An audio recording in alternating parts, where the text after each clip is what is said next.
राजस्थान के अंदर एक गांव है जिसके अंदर अपनी बेटियों को सरेआम बेचा जाता है, उनसे धंधा करवाया जाता है।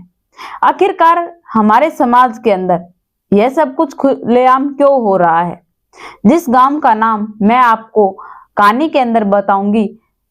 नमस्कार दोस्तों, मैं Priyanka Yadav crime moments channel पर आपका हार्दिक स्वागत करती हूं। आशा करती हूं आप लोग खुश होंगे, स्वस्थ होंगे, अपना और अपनों का ख्याल रख रहे होंगे। आप लोगों से सिर्फ एक ही गुजारिश है कि आप लोग मेरी वीडियो देखते हैं लेकिन मेरे चैनल को सब्सक्राइब नहीं करते। आप लोगों का एक सब्सक्राइब मेरे लिए बहुत कीमती होता है। नंदपुरा की यह कहानी बड़ी चौंकाने वाली है। अनीता नाम की एक औरत जो कि अपनी 4 बच्चियों के साथ एक झोपड़े के अंदर रहती है। वह जब बारिश आ जाती है तो उसका घर सारा गिल्ला हो जाता है, उसके कपड़े तक भी गिल्ले हो जाते हैं क्योंकि उसके सर पर छत भी नहीं है।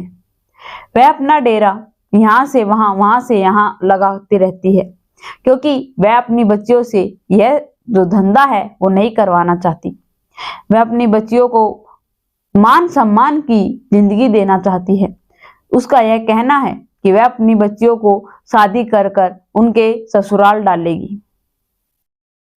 वह अपनी बच्चियों को बहुत नाजों से पाल रही है, अपनी बच्चियों को स्कूल भी भेजती है, लेकिन पैसे न होने के कारण वह कुछ भी नहीं कर रही। उसके पति है जो कि गांव के अंदर जो भी काम मिलता है वही कर लेते हैं ताकि उनके पेट पालने का कुछ तो गुजारा चल सके। लेकिन वहां की जो सरकार है उसे यह सोचना चाहिए कि जो औरत आगे बढ़ना चाहती है, जो पब्लिक आपको सपोर्ट करती है, आप लोग उसका साथ दो। वह अनीता नाम की औरत जो कि अपनी बच्चियों को स्कूल डाल रही है, लेकिन उसका कहना है जो महामारी की शिकायत जो लड़कियों को होती है वह उनकी भाषा के अंदर था। हमारे यहाँ पर पढ़ी लिखी औरतें उसे पीरियड्स बोलती है क्योंकि कई जो लोग होते हैं उन्हें यह हमारी देसी भाषा समझ नहीं आती है, इसीलिए मैं यह बात बता रही हूँ। वह कह रही थी कि मेरी जब बच्चियों को पीरियड्स हो जाएंगे तो मैं उसे स्कूल नहीं डालूंगी क्योंकि उसे इंसानों से डर लगता है। हमारे समाज के अंदर एक इंसान ही इंसान से डरेगा तो वह कैसे जिएगा। उसके पास न तो कोई रहने का ठिकाना है और न ही घर। वह अपनी बच्चियों के साथ पूरी पूरी रात उस झोपड़े के अंदर बिता देती है। और आप लोगों को पता है कि लड़कियों की परवरिश करना कितनी ज्यादा मुश्किल का काम होता है।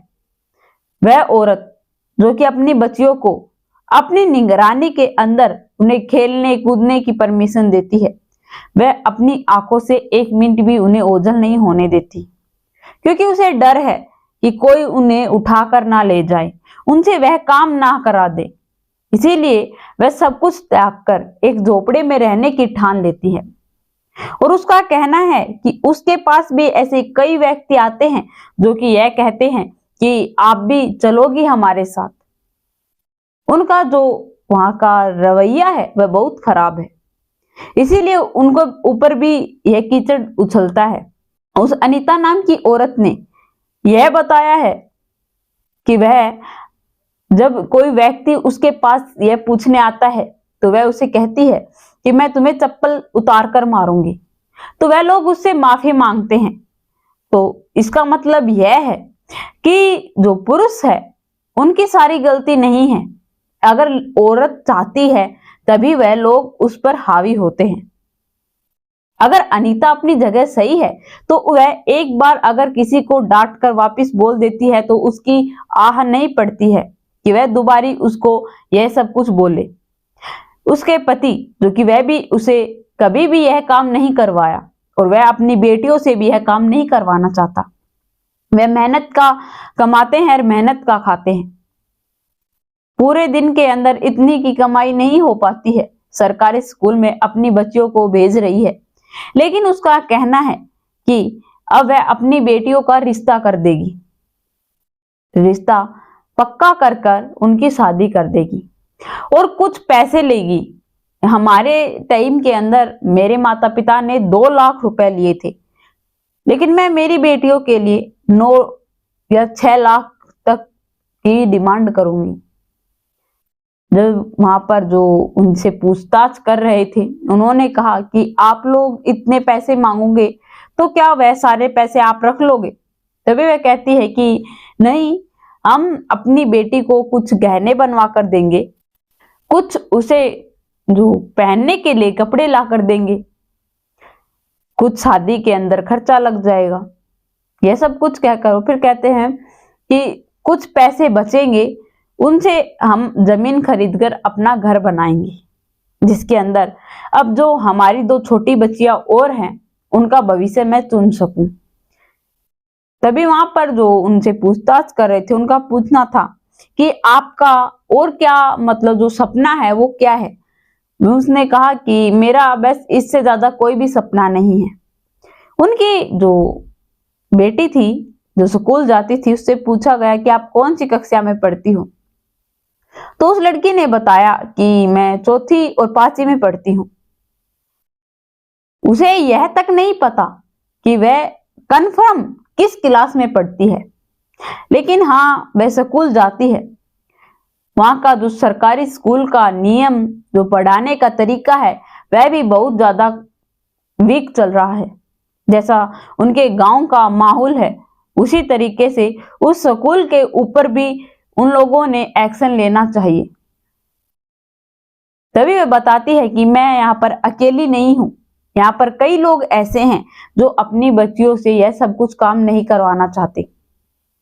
यहाँ पर कुछ घर ऐसे हैं जिनके घर के अंदर लड़कियों को बेचा जा रहा है, और कुछ घर ऐसे भी हैं जिन घरों के अंदर विदेशों से, हमारे जो कंट्री है उससे बाहर से लड़कियां लाकर भी सप्लाई की जाती है। यह सब कुछ जानकर वहां पर जो भी इंचार्ज वहां के मीडिया वाले खड़े थे, उनका दिल दहल जाता है कि हमारे 2024 के अंदर भी ऐसा कुछ काम हो रहा है। ऐसी जो यह परिस्थिति है, यह हमारे देश के लिए बड़ी ही भयानक है। यहाँ पर लड़कियों को अपनी जिंदगी जीने का पूरा हक है, लेकिन उस गांव के अंदर अब भी वही प्रथा जो पहले चलती आ रही थी, छोटी छोटी बच्चियों की शादी करना। जब उनकी जिंदगी खेलने कूदने की होती है तो उनका शादी का यह जो करना जबरदस्ती, बाल विवाह, जो कि बिल्कुल गैर कानूनी है, जिसे जो वहां की सरकार है उसे उन पर ध्यान देना चाहिए, उनकी हेल्प करनी चाहिए, ताकि उन जो लड़कियां हैं, उनके सपने हैं। उसकी माँ का तो सिर्फ यही कहना है कि मैं अपनी बच्चियों को जब तक पढ़ाऊंगी जब तक उन्हें पीरियड्स न हो जाएं, उसके बाद मैं स्कूल में नहीं भेजूंगी, क्योंकि जो हमारा समाज है उससे मुझे डर लगता है। और उसका इसके अलावा और कोई भी सपना नहीं है। वह अपनी बच्चियों को आगे नहीं बढ़ाना चाहती है, बल्कि उनकी शादी कर देना चाहती है। उनसे यह सब कुछ पूछने पर हम लोगों को यह पता चला। उसके बाद जब वहां की उनकी बेटियों से यह पूछा जाता है कि जब यहाँ पर बड़े बड़े लोग आते हैं, उन्हें देखकर, उनकी बड़ी बड़ी गाड़ियां देखकर आप लोगों को आपके मन के अंदर नहीं ऐसा महसूस नहीं होता है कि हमें भी पढ़ना चाहिए, लिखना चाहिए, कुछ बनना चाहिए? तो वह लड़की बोलती है कि हमारा मन होता है, लेकिन हमारा सपना भी है कि हम डॉक्टर बने, उन लोगों की मदद करें जिनके पास पैसे नहीं होते, क्योंकि आज हमारे पास पैसे नहीं है तो हमें इन सभी चीजों के बारे में पता है। जिन लोगों के पास पैसे नहीं होते उनका डॉक्टर भी इलाज नहीं करते, क्योंकि हमारे यहाँ पर एक पड़ोस में एक लड़का जो कि गिर गया था, उसका पाँव फ्रैक्चर हो गया था और हम उसे डॉक्टर के पास ले गए थे और मैं उनके साथ गई थी। तो मैंने वहां पर यह सब कुछ देखा तो मैंने तभी ठाना था कि अगर मेरे पास पैसे हुए और मुझे घर वाले आगे पढ़ाएंगे, मैं डॉक्टर बनूंगी और मैं लोगों का फ्री में इलाज करूंगी। यह सब कुछ जब वहां की मीडिया सुनती है तो वह यह सब कुछ लोगों के सामने लाना चाहती थी कि ताकि लोग उसे सपोर्ट करें और कानून उनके जो भी प्रॉब्लम है उनका सॉल्यूशन निकाले। उनके पास खाने का दाने तक नहीं होते, जो सरकार खाना उनके पास भेजती थी वही खाना, वह जो गेहूं चावल उन्हें मिलते हैं उन्हें पिसवाकर वह रोज वही पकाकर खाते हैं। अगर नहीं होता तो वह शायद भूखे ही सोते होंगे। उनका कहना था कि यहाँ के जो यह गांव है, यहाँ का सरपंच जिसने हमें यह जगह दी है, हम 3 साल से अब तो यही हैं, नहीं तो हम किसी की जमीन पर अगर डेरा जमाकर बैठ जाते थे, वहां का जो मालिक होता था वह हमें आकर यह कह देता कि तुम लोग अपना यहाँ से जो यह तंबू है यह हटा लो, तो हम वहां से हटा लिया करते थे। क्योंकि अगर कोई इंसान अपनी जगह पर हमें रहने की अनुमति नहीं देता तो हम भी उससे जबरदस्ती नहीं कर सकते।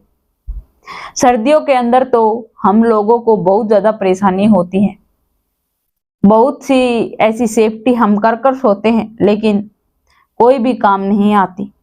जब हमें 4 दीवारी के अंदर सर्दी लग सकती है तो वह तो एक कपड़े के चारों ओर खड़ा कर कर उसे तंबू बनाकर सोते थे, तो उन्हें तो सर्दी लगनी लाजमी है।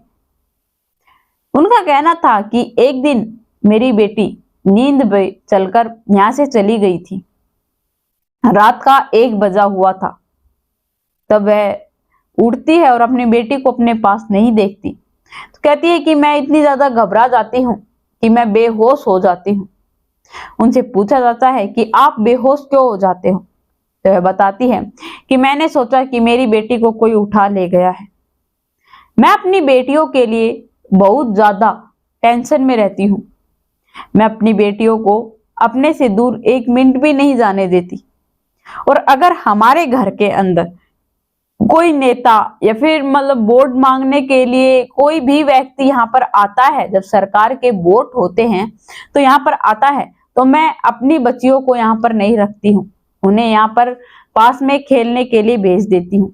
कोई भी व्यक्ति अगर हमारे घर पर आता है, हमारी उस पर बहस चलती है या बात होती है, हमारी बच्चियों को इन सभी के बारे में नहीं पता है और न ही हमारी बच्चियों को यह पता है कि जो ये वेश्यापना जो काम हमारे समाज के अंदर, हमारे गांव के अंदर जो यह कर रहे हैं, यह होता क्या है। हम अपनी बच्चियों को यह सब कुछ नहीं बताना चाहते। मीडिया पूछती है कि जहां आप अपनी बेटी की शादी करोगे, अगर उन्होंने आपकी बेटी से यह सब कुछ करवाया तो आप क्या करोगे। तो उस औरत का जो जवाब था वह बहुत ही अच्छा था। उसने बताया कि मैं जिस गांव से बिलोंग करती हूँ, जिस गांव से मैं हूं, वहां पर मेरा भाई रहता है। जो मेरा भाई है उसे इन सभी चीजों के बारे में पता है, पढ़ा लिखा है। मैं उस पर विश्वास करती हूँ, वही मेरी बेटियों के लिए शादी के लिए जो रिश्ते लेकर आएगा और जो हमें अच्छा लगेगा हम उसी लड़के से इनकी शादी कर देंगे। और हम उनसे पहले ही इस बात पर चर्चा कर लेंगे, क्योंकि हम नहीं चाहते कि बाद में हमारी बेटियों को इन सभी चीजों से जूझना पड़े जिनसे हम आज, जिस मुसीबत का आज हम सामना कर रहे हैं। इसीलिए मैं अपनी बेटियों को बड़े नाजों से पाल रही हूँ। जो यहाँ के जो पुरुष जात है, मुझे उनसे बहुत ज्यादा डर लगता है। ये एक बहुत ज्यादा मेन चीज है कि पुरुष जात से मुझे डर लगता है।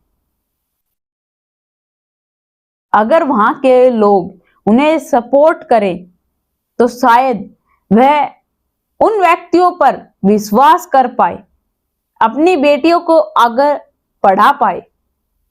वह भी आगे बढ़ सकती हैं अगर सरकार उनकी जो भी प्रॉब्लम है उनका कोई ना कोई सॉल्यूशन निकाल दे। उनके सिर्फ और सिर्फ एक ही डिमांड है कि उन्हें रहने के लिए एक छत मिल जाए।